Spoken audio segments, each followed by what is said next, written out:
Well, for those of you who were here last week, you'll remember the story of Jesus walking through crowded streets of people packed and pressing in on him.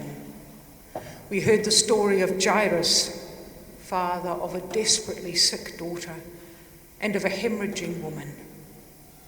They came to Jesus, and through Jesus, grace that brought healing flowed. Jesus didn't instigate or initiate that engagement, but he responded to those who came seeking, asking, opening themselves to grace. As it transpired, he did so both unwittingly and wittingly. The theological lens of hindsight discerns Jesus as divinity revealed. So such encounter suggests a God who responds as we turn and open ourselves to receive, not a God who does to and imposes. Well, this week, Jesus turns up in his hometown. They recognize him. They remember him, who he had been in his family and village context. Jesus was to them what he'd been. They saw through him. They could not or did not see him as the person he had grown into being. One aligned and oriented with God, one who stepped into divine grace such that it flowed through him. They didn't believe in him, and no deeds of power could be done there. Grace, it would seem, is not something imposed or done to. So now I want to ask you, this returning home scenario, does it sound familiar? We may not claim the aligned with God stuff, see ourselves as conduits of God's grace that draws people to us and brings healing and wholeness to those in need. I'm thinking more about those times that you return home, the home of your birth, perhaps after a bit of an absence. You know how much you've grown and changed, and you find within a very, very short space of time that somehow you're back at the age you were when you left. The stage you were at, the identity and place you were when you left home. It's like that's the one your family needs you to be. I've heard it said it takes about 15 minutes before you've taken your place and role necessary for the ongoing family drama. But to explore this Jesus hometown encounter a bit further, have you ever experienced that situation of powerlessness because people don't believe in you? I'm not invoking any religious sense to the word believe here.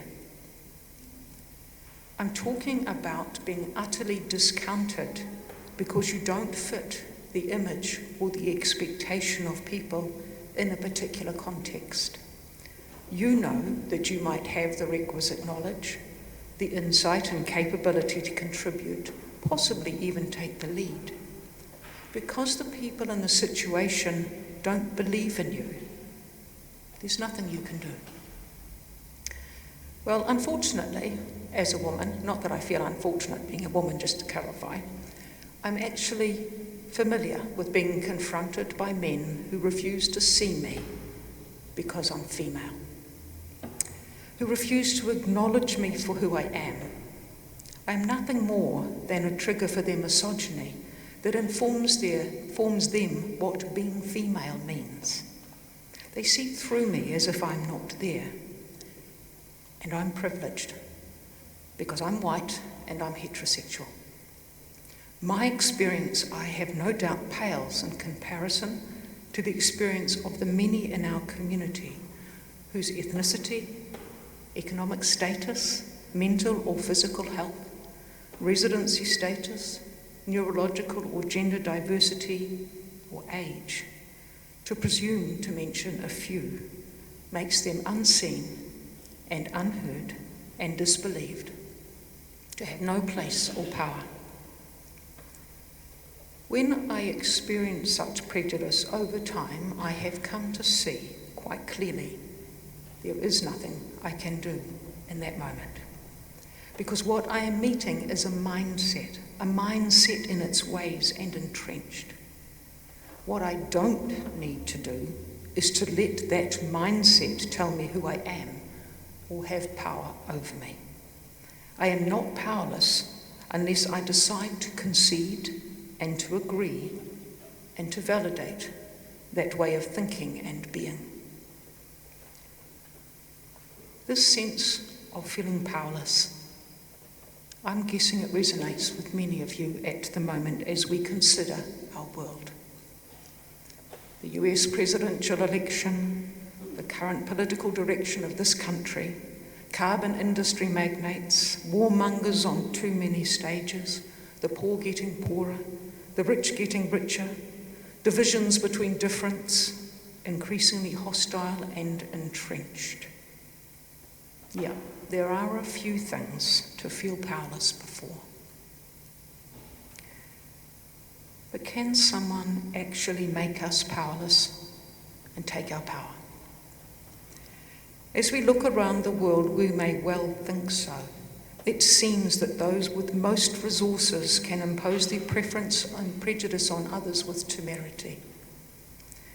Yet these characters who populate the landscape of leadership and influence and power, they are there because of the people who believe in them.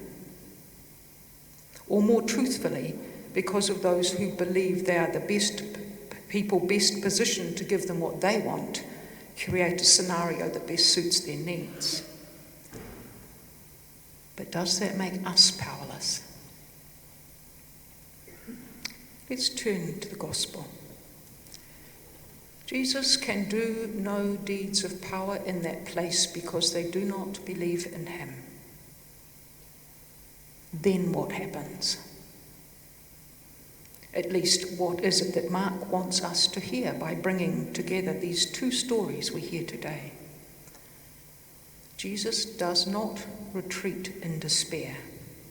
Instead, Jesus turns to his community, to those who align with a way of living and being that runs counter to the way those who wield power and misuse it for their own end live. Jesus walks with them, he turns to them, and he sends them with realistic instructions. If the people you meet along the way don't get it, if they are hostile, walk away. Do not become entangled. As if to say it is not their burden to shift and change the hearts and the minds of those they meet. It is their task to bear and to speak of what they know, of their experience of grace now. It's not about insisting or imposing, but aligning themselves with the direction of God's grace, present, available when sought, turned to and opened before. It's the way they are to move amongst and within the communities they meet. And it is not a task to be done alone. They need each other as they go out, speaking this alternative story of hope, of justice, of inclusion, of equity, of delight in caring for creation, of being freed when we live within the bounds of planetary capacity and within the boundaries of the territory we name home.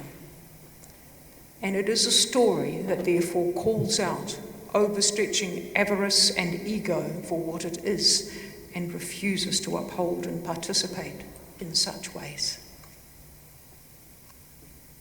Bit of a Pollyanna pipe dream, really, isn't it? It's not. And it's not unrealistic. Different choices can be made with the exact same resources for different outcomes. So when we go out together, we tell of this equally valid way of living and being. And we say it is just as realistic and it's just as possible. And as we go out and we seek and we find others who resonate with this, because there are many, whoever or however they are, the energy and the impetus for change will arise. Remember, Our task, our mahi, is to bring and to speak of and enact what we know, that this alternative is real. It is not our job to change people's hearts and minds. Belief, funnily enough, trust is an inherent part of this. We do our part and we take our place faithfully, not forcefully. It's utterly counterintuitive to the way of force and imposition implicit in our current halls of power. Seems a bit naff, doesn't it, really? Sort of soft and airy-fairy. Where are the teeth in it? You might be right, but who uses words like that? It is easy for us to be colonised, to cede our power, to enact our powerlessness, to speak into being disbelief that things could be other than the way those who assume power declare them to be. That is why we need each other to speak and to act and to hold and to remind one another of a way that shares and celebrates life, that expects the flourishing of all. That way, each of us is truly a conduit of God's grace.